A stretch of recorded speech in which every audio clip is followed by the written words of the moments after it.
دیکھیں بڑی بات یہ ہے کہ فواد چودھری اس مشکل امتحان میں میری نظر میں تو پاس ہو گئے ہیں. آپ بتائیں کہ آپ کیا سمجھتے ہیں؟ بالکل، جو ایک چیز سے میں آپ سے اختلاف کروں گا، باقی میں کمنٹ اپنے دیتا ہوں کہ فواد چودھری کے خلاف جو انہوں نے بات کی تھی الیکشن کمیشن کے خلاف، میرا یہ خیال ہے کہ اس کو آپ یہ ہارڈ لینگویج کہہ سکتے ہیں، سخت زبان کہہ سکتے ہیں، سخت قسم کی تنقید کہہ سکتے ہیں، لیکن اس کا مطلب ہرگز نہیں کہ آپ کسی بھی پولیٹیشین، کسی بھی سول سوسائٹی کے ممبر، کسی بھی پولیٹیکل کارکن کے خلاف کوئی اس قسم کے بغاوت کے مقدمے جو ہے وہ درج کرنا شروع کر دیں. یہ بالکل نہیں ہونا چاہیے. جو بات آپ نے کی وہ سیکنڈ میں اس لحاظ سے کروں گا کہ پچھلی حکومت میں بھی اس قسم کے جب واقعات ہوتے تھے ہمیشہ ہم نے ہائی لائٹ کیے، اس دور میں بھی ہائی لائٹ کر رہے ہیں، اور ہمیشہ موقع یہی ہوتا ہے کہ ہر جو حکومت ہوتی ہے اس کو یہ چاہیے، پی ٹی آئی کی جو حکومت تھی ان کو بھی چاہیے تھا کہ کل اگر اس قسم کے واقعات ہو رہے تھے تو وہ روکتے، اگر نہیں روکے تو آج خود بھگت رہے ہیں. تو میرا یہ یقین ہے کہ جو کچھ پی ٹی آئی کے خلاف اس وقت ہو رہا ہے، اس کے کارکنان کے خلاف، سوشل میڈیا ایکٹیوسٹ کے خلاف، ان کے پولیٹیکل لیڈرز کے خلاف جو کچھ ہو رہا ہے، قانون کا غلط استعمال ہو رہا ہے، جو لوگ کر رہے ہیں، یقینی طور پر اگر وہ آئندہ حکومت میں آئے ان تمام کی روک تھام کریں گے اور آئندہ ایسے واقعات نہیں ہونے دیں گے.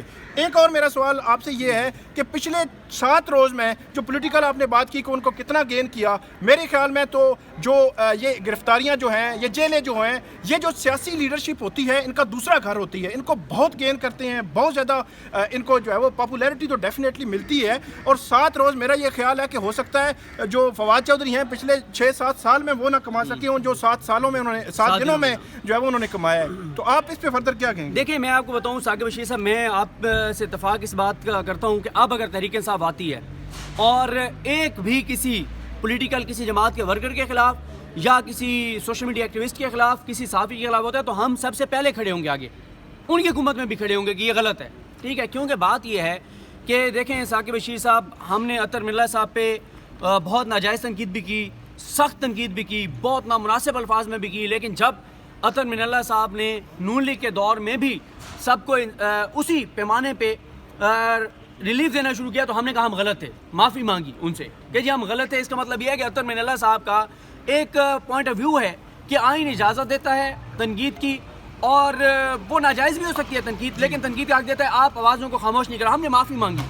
اب بھی میں کہہ رہا ہوں کہ اگر تحریک انصاف کی حکومت آتی ہے، کسی میڈیا کے خلاف، کسی سوشل میڈیا ایکٹیوسٹ کے خلاف وہ کارروائی کرتے ہیں اس طرح کی، تو بالکل ہم اس کی مخالفت کریں گے. یہ نہیں ہونا چاہیے. اور بالکل آپ نے ٹھیک کہا کہ ان کو اپنے دور میں اس طرح کی اقدامات کے اوپر وہ کرنا چاہیے تھا. گو کہ عمران خان صاحب یہ کہتے ہیں آپ کہ احمد اللہ جان صاحب کو اٹھایا تو مجھے پتہ ہی نہیں تھا، مجھے یہ پتہ چلا تو میں نے پھر فوراً کہا کہ ان کو جو ہے وہ رہا کریں. لیکن ٹھیک ہے، وہ بات بالکل آپ کی ویلڈ ہے کہ اب آپ وہی کام کر رہے ہیں کہ جی اس وقت فلانے کروا رہے تھے، ہمارے تو نہیں، حکومت آپ تھے، ذمہ دار آپ تھے، آپ کی ذمہ داری تھی اگر کچھ ایسا ہو رہا تھا یا اس کو آن کریں، جیسا نون لیگ آن کر رہی ہے نا.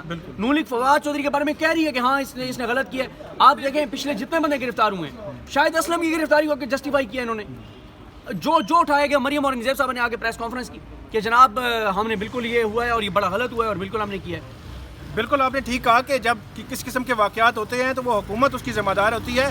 پہلے دن صدیق جان صاحب یہاں پہ جب لاہور سے لایا گیا تھا فواد چودھری صاحب کو، تو یہاں پہ جب ان کو بیٹھے ہوئے تھے سماعت کے بعد، تو میرا سوال سمپل یہی تھا کہ آپ کے دور میں 2 بغاوت کے مقدمے اسی اسلام آباد میں ہوئے، تو کیا آپ یہ سمجھتے ہیں کہ آج آپ پہ ہوا اور آئندہ آپ نہیں ہونے دیں گے؟ تو انہوں نے کہا کہ مجھے یاد نہیں ہے. تو اٹ مین کہ جب آپ حکومت میں ہوتے ہیں تو آپ کو یہ چیزیں یاد ہونی چاہیے تاکہ ان جو ہے وہ آئین کا جو حقوق دیتا ہے ان کی خلاف ورزیوں کو روکا جا سکے. بہت شکریہ. صدیق جان صاحب ہمارے ساتھ تھے. اور آج جو فواد چودھری کی ضمانت منظور ہوئی ہے، ابھی روپکار جاری ہوگی اور اس کے بعد اڈیالہ جیل سے ان کو رہا کر دیا جائے گا. Thank you.